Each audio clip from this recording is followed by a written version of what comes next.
मी मालेगावच्या सगळ्या नागरिकांना, इथल्या नागरिकांना, रहिवाशांना आणि माझे जे सहकारी आहेत त्यांना धन्यवाद देतो. बघता बघता बघता बघता मालेगाव हातातून निघून जायला लागला. मला आठवते माझ्या आईचे काका हे मालेगाव मध्ये असायचे. माझी आई पण काही महिने मालेगाव मध्ये राहून गेली. त्यावेळीच मालेगाव आणि आत्ताच मालेगाव हा जो बांगलादेशी जन्म प्रमाणपत्र घोटाळ्यासाठी मी इथे आलो होतो 1.5 महिन्यापूर्वी,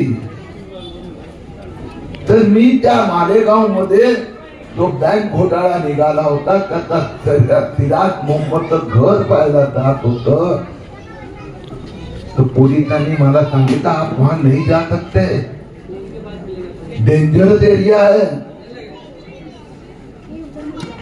त्या सिराज मोहम्मद आणि मोहम्मद बगार 22 कोटी रुपये का घोटाळा केला. 11 कोटी दुबई मध्ये गेले.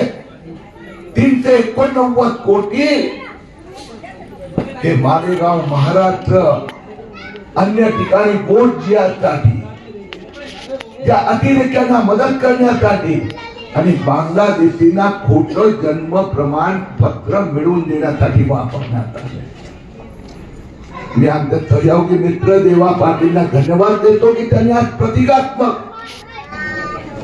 बांगलादेशी रोहिंग्यांच्या पुतळ्याचं दहन केलं. ही प्रतिकात्मक कारवाई आहे. पण प्रत्यक्षात हे मालेगाव मध्ये 4000 जन्म प्रमाणपत्राचे अर्ज आले आहे.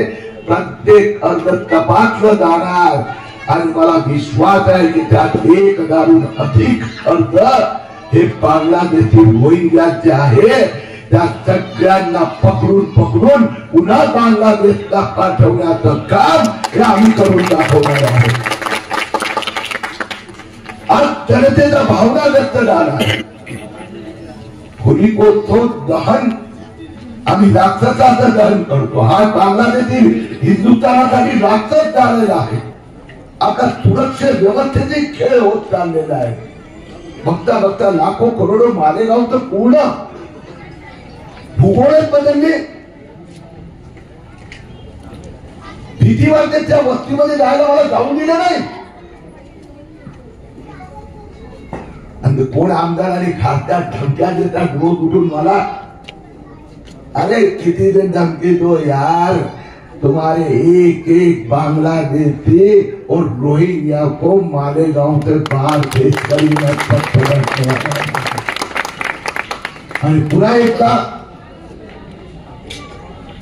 क्या आज आपला हिंदुस्तान, आपल्याला अभिमान वाटावाचा हिंदुस्तान आज होळी मातेला प्रार्थना करतोय की हे माता आम्हाला शक्ती दे की इथे जी राक्षसी प्रवृत्ती वाढत चालली आहे त्याचं दहन करण्याची आम्हाला शक्ती दे, आशीर्वाद दे.